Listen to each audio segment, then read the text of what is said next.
Disclaimer: there will be spoilers in this video. You have been warned.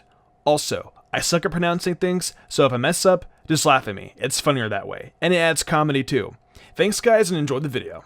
2019 had so many fantastic new series. Kaguya-sama, Vinland Saga, Fire Force, Demon Slayer, and a ton more. It really has been a great year for anime. But out of all the new shows I got into this year, there was one that definitely stood out. I didn't really go into Dr.Stone with big expectations, but it quickly became one of this year's highlights to me. So today, I'm going to talk to you about why you should check out Dr.Stone and what makes this series so great. There might be a few minor spoilers, but I'll keep the bulk of the details of the first half of the series.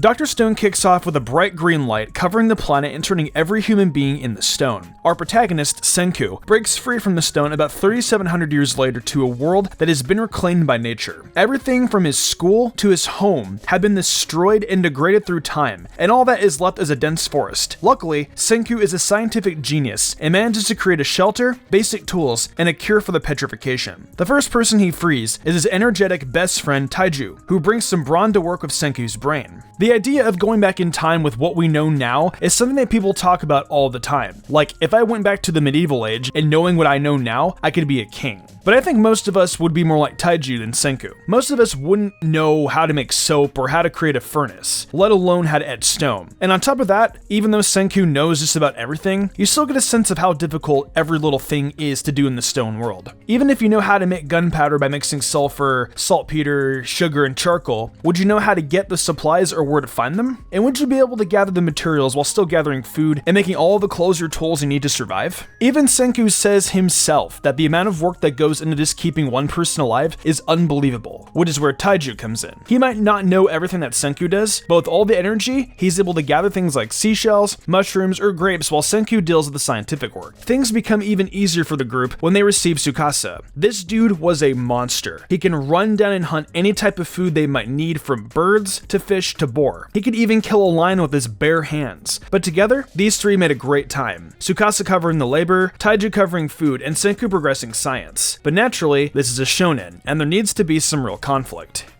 Senku's goal in the stone world is to progress science back to where it was, while also reviving all of humanity. Tsukasa, on the other hand, sees things very differently. To Tsukasa, the stone world is a paradise. It is untouched and uncorrupted by humanity. In the old world, there were evil adults who owned all the land, taxed the people, and battled over every bit of power that they could. But here, life was pure, and if only the young and uncorrupted were revived, they could create a new and even better society that learned from the mistakes of the old one. And he isn't afraid to shatter the adult statues to get his way, essentially murdering them in the process. Things quickly progressed to becoming a battle of ideologies. While you obviously side with Senku and his ideals of saving everyone, you can also understand where Tsukasa is coming from. There are a ton of issues in the world, and when he talked about adults being revived and fighting over the land they used to own, he's definitely right. It's a really cool element to the show, and it's a testament to the writing of the show, that it can make you side with the savage murderer and be empathetic towards him. Anyways, the two split apart and Senku goes to build a nation of science, while Tsukasa prepares a nation of power. To me, this is the point where the show really picks up and became something special as well. Like, don't get me wrong, the opening arc of the story is super interesting. There's a ton of tension, and it does a phenomenal job of setting the tone of how things work in the stone world. The process of finding materials, combining them, and experimenting to create processes is laid out so well, and it carries through the rest of the series. While originally the series sets up this feeling of survival and philosophy, things change when Senku finally makes it to the village. As many of you know, I love shows like Fairy Tail where you can feel the sense of community and you can understand all those great characters. And the village kind of works in the same way. There are over 40 people living in the village when Senku gets there, from the buff giant Magma to the apprentice sorcerer Chrome to the rule-abiding Kinro. The inhabitants of the village are each unique and have their own personalities, but what's most interesting is how the audience is kind of treated like a member of the village. You'll see what I mean in a minute. Senku's mission becomes both gaining the trust of the village and winning them over with science, creating things like ramen, glasses, medicine, and a golden spear. Senku shows the members of the village how science can improve their lives. It isn't just sorcery, and it isn't something to be feared. It might take a bit of hard work, but science brings about an easier life for everyone. And on top of that, progress brings more progress. So when one new discovery is made, it can make other technologies more available. The whole show is basically presenting all of this to the viewers as well. It's treating us in the same way. It wants us to appreciate what goes into the technology we have around us. It wants us to know where things come from and how they are connected. And most importantly, it wants us to get excited about the possibilities of what can come from science going forward. It's hard to explain, especially in the shonen genre, but Dr. Stone doesn't really have too many fights or big battles. We get a few here and there, but honestly I think the more hype moments are when big inventions are finally completed. Like yeah, it's freaking sweet when we see katanas being brought out to battle spears, but seeing medicine get completed after all the work that goes into them might have just been just as entertaining. And there's a moment when Chrome figures out a big invention on his own, and good lord, it is so wholesome. And they just stand out so much more than I expected them to.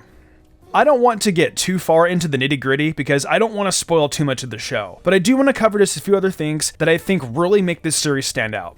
Firstly, the show is beautiful. Constant scenery, great character design, and they don't shy away from breaking out a more comic book or video game design to add some comedy. And on that note, the show can be pretty dang funny. Despite more often than not being in life or death situations where survival's on the line, the show doesn't hesitate to make jokes. From little things like Senku calling Taiju Big Oaf, to Chrome trying to impress Senku of sorcery, the show really hits on every front. The only thing I thought the show lacked was a really emotional push, but towards the end of the season, we definitely get some of that too.